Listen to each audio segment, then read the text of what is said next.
Então, iniciando o módulo de erros inatos do metabolismo, a gente vai tentar aqui abordar as principais questões que podem ser cobradas em prova.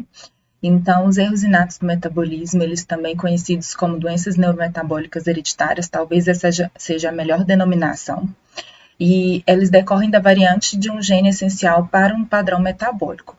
Essa variante ela vai levar a um metabolismo incorreto de uma determinada enzima ou proteína, e esse defeito enzimático ele leva então a uma inadequada ausência de produto final e ao acúmulo de um metabólito intermediário tóxico.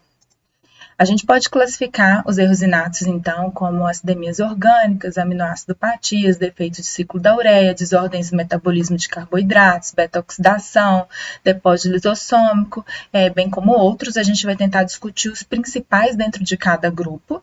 E a gente pode também ter uma classificação de acordo com o fenótipo.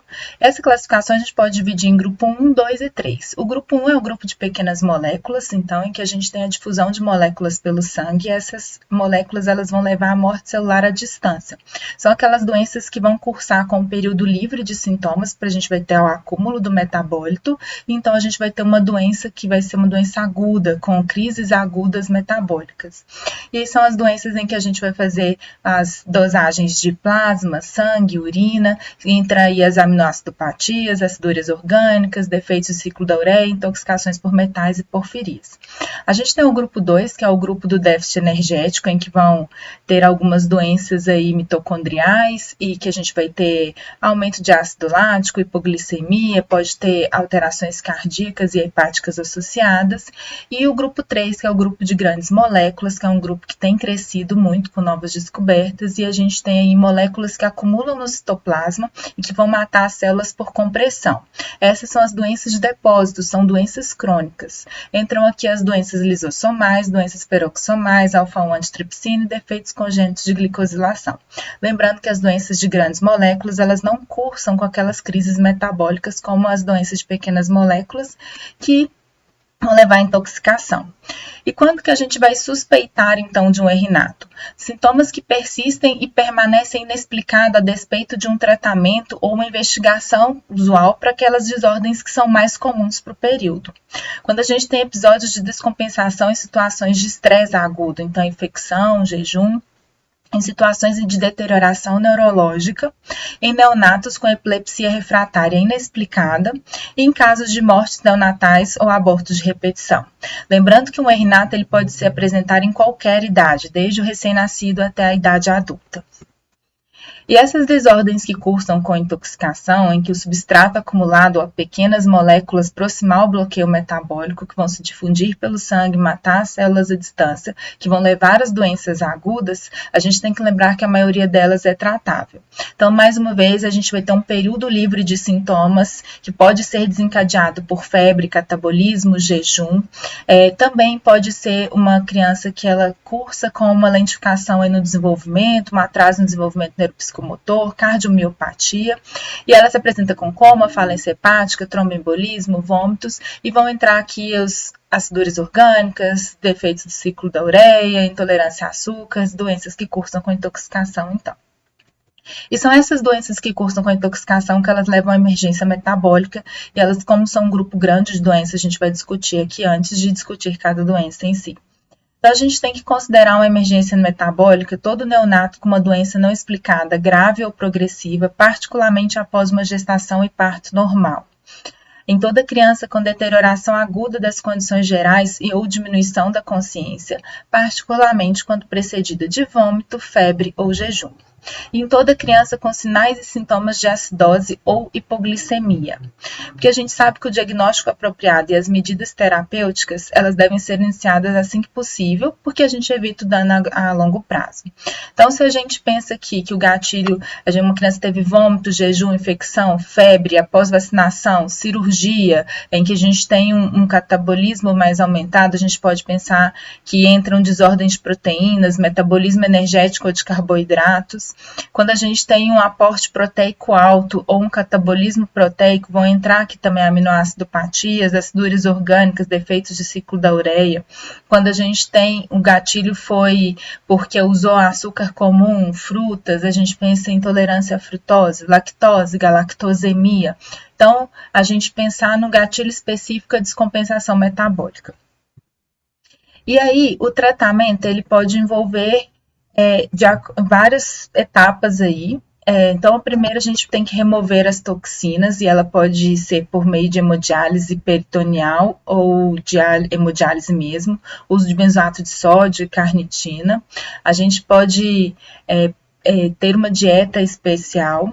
A gente também pode diminuir o substrato por meio de dieta especial, reposição enzimática em alguns casos, transplante de células hematopoéticas ou transplante hepático em alguns casos também indicado, e a terapia gênica em alguns casos também.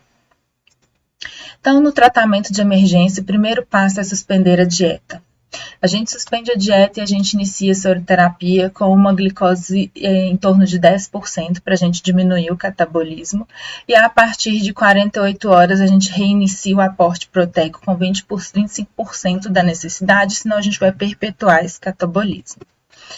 Além disso, a gente pode usar em alguns casos L-carnitina, nessa dose de 200 mg quilo dia, benzoato de sódio, no caso de hiperamonemia, hidroxicobalabina, a gente pensando em acidemia metilmalônica, riboflavina, biotina.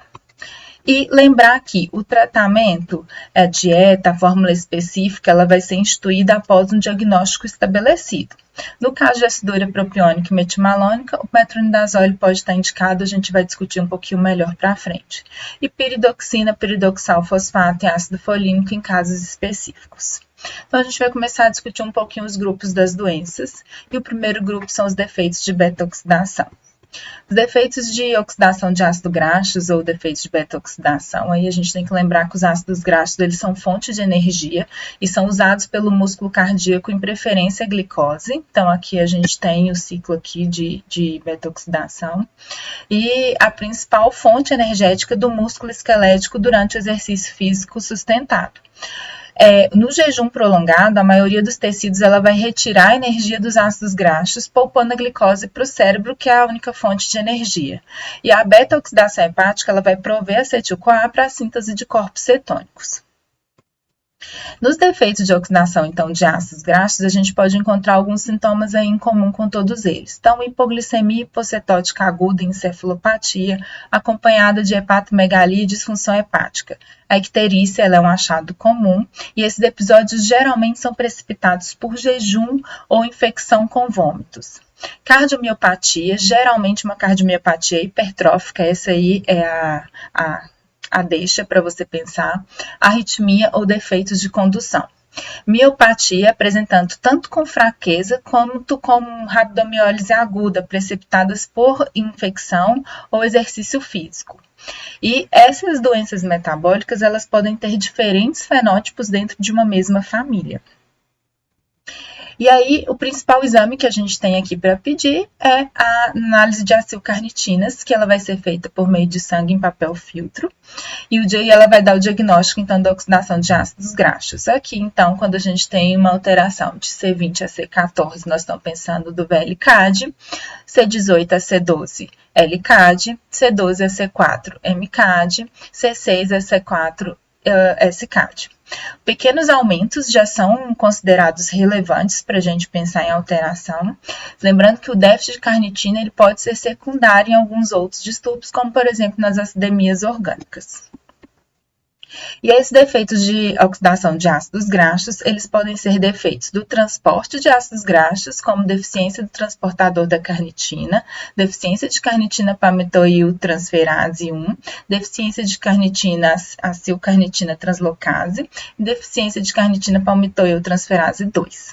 Ou defeitos de beta-oxidação, como VLCAD, LCAD, MCAD, SCAD e UMAD. Eu não discuti tão especificamente porque o próprio livro ele não traz tanto e na prova a gente não vê com tanta frequência cobrando os defeitos de beta-oxidação como os demais, como a gente vai discutir um pouco melhor depois. E aí, seguindo, a gente vai falar um pouquinho, então, das aminoácidopatias.